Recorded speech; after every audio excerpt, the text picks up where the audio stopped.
Agora eu vou mostrar para vocês um dos lugares mais visitados em Manaus por quem tem curiosidade em conhecer de perto os detalhes de crimes que entraram para a história do Amazonas.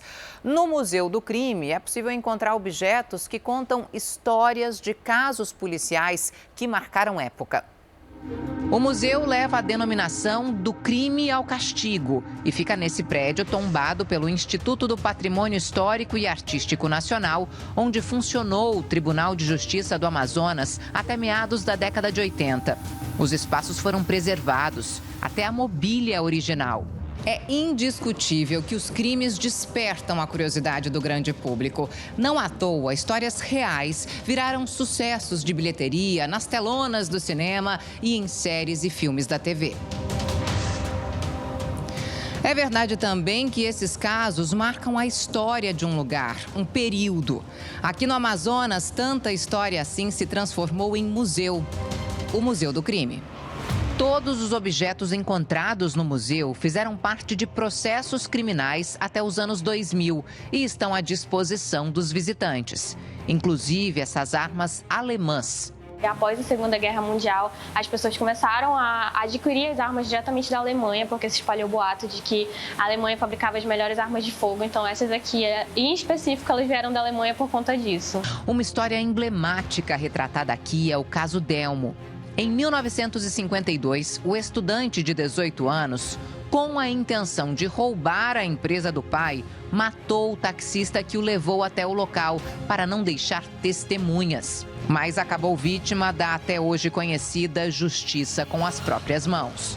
Gerou uma extrema revolta entre os taxistas daqui de Manaus, que era uma classe extremamente unida desde essa época. Eles acabaram sequestrando o Delmo, a fim de que o Delmo fizesse uma confissão para que ele fosse julgado e fosse preso e pagasse pelo crime que ele cometeu. Mas o que aconteceu foi que no dia que o Delmo foi sequestrado, ele foi extremamente torturado. Nos relatos dizem que ele foi torturado com fios elétricos e foi extremamente espancado. Então foi um caso muito violento e ele acabou sendo morto por uma pessoa que ficou conhecida como puxa-faca. Aqui eram julgados os crimes contra a vida pelo Conselho de Sentença. Dá para ter uma ideia de como é que funciona o Tribunal do Júri, onde ficam os participantes. Maria Eduarda, e um julgamento normalmente é longo, né?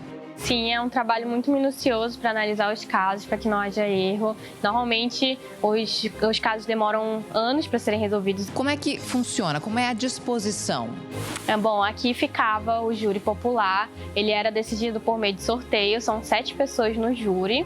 Aqui atrás ficava o escrivão, sentava aqui.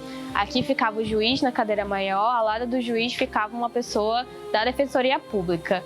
Aqui nas duas tribunas ficavam os advogados, o de defesa e de acusação, e entre os advogados sentava o réu. Tudo assistido pela plateia, que ocupava esses bancos, onde encontramos estudantes que vieram conhecer o museu. É uma maneira diferente de ter uma aula de história também? É bem diferente, porque você consegue ter uma ideia de como funcionavam as coisas no passado, então é bem mais, assim, dinâmico, né?